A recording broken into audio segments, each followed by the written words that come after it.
When we think about innovation, we often associate it with technology, spectacular breakthroughs, Silicon Valley startups, or futuristic labs. But the truth is, innovation isn't always necessarily about creating something from scratch. It's far deeper and far more accessible. Innovation can be as simple and as powerful as seeing what everyone else sees, but from a different angle. It's not just about inventing, it's about reorganizing what already exists, connecting things that seemed unrelated, bringing ideas from another place, another industry, another time, and using them in a new context. In this sense, creativity isn't a magical spark, it's the art of recombination.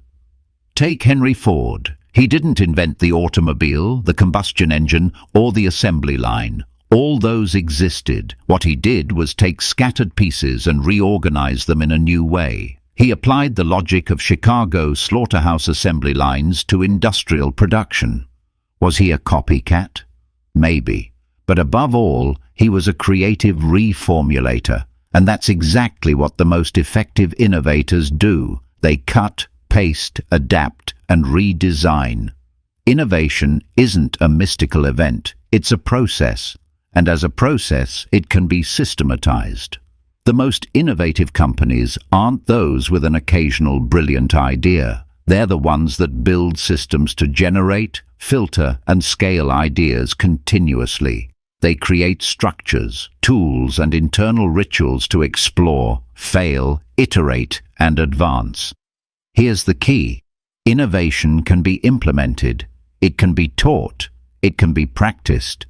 That's why the most creative and prosperous countries, regions, companies, or even groups of friends thrive, not because of individual genius, but because of the quality of their exchanges. What determines success isn't the individual brain, it's the collective brain. The connections, the conversations, the intersections. Distributed intelligence.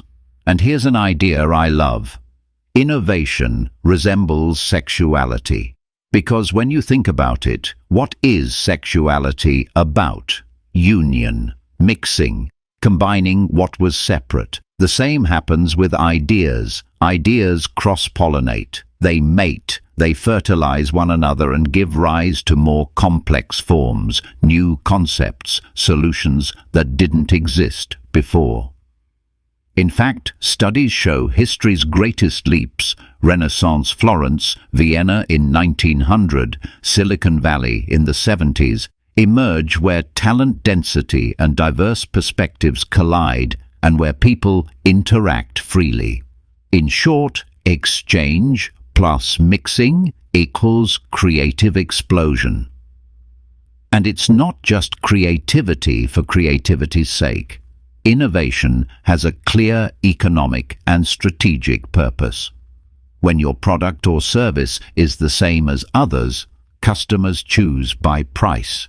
That drags you into the cruelest war, the price war. Margins shrink, profitability falls, and no one truly wins. That's why Yvon Chouinard, founder of Patagonia, said, "I don't want to make what everyone else makes, because then I'd have to compete on price, quality, distribution, and advertising, all the normal ways to sell. And that's a race without end." Chilean entrepreneur Felix Brunato put it even more bluntly. "From day one, innovation has been my way of doing business, because I don't know how to compete."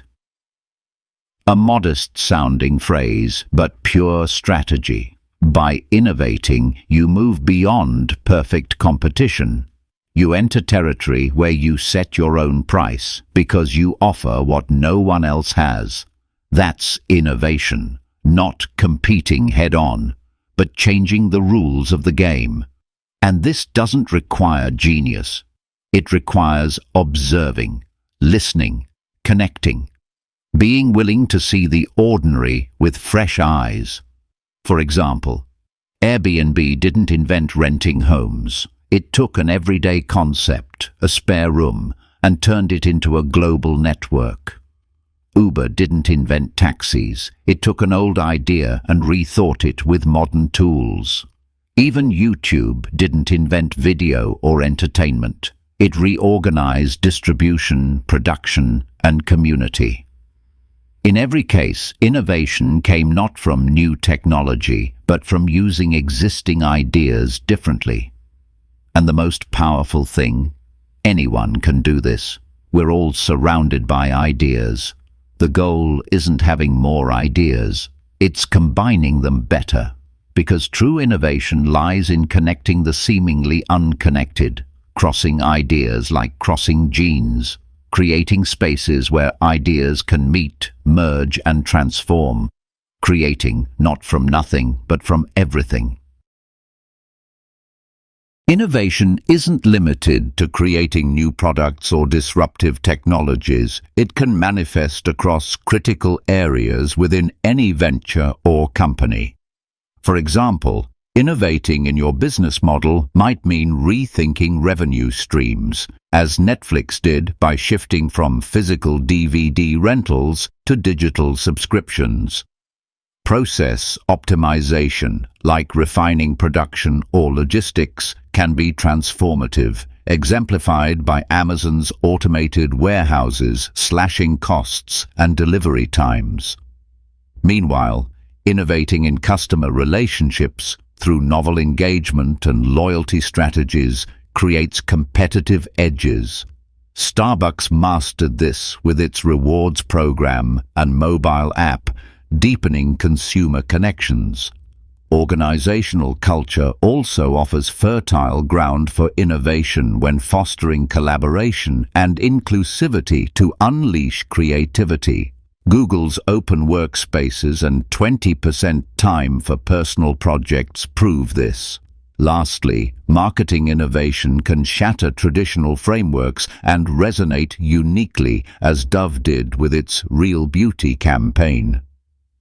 But innovation extends beyond corporations. It thrives at the individual level in how we interpret and process information. Innovating here means challenging habitual thought patterns and adopting fresh perspectives for learning and decision-making. Consider someone shifting from linear problem analysis to systems thinking. This opens doors to more creative, effective solutions. Ultimately, innovation is a holistic force, shaping organizational strategy and permeating how each of us thinks and acts daily.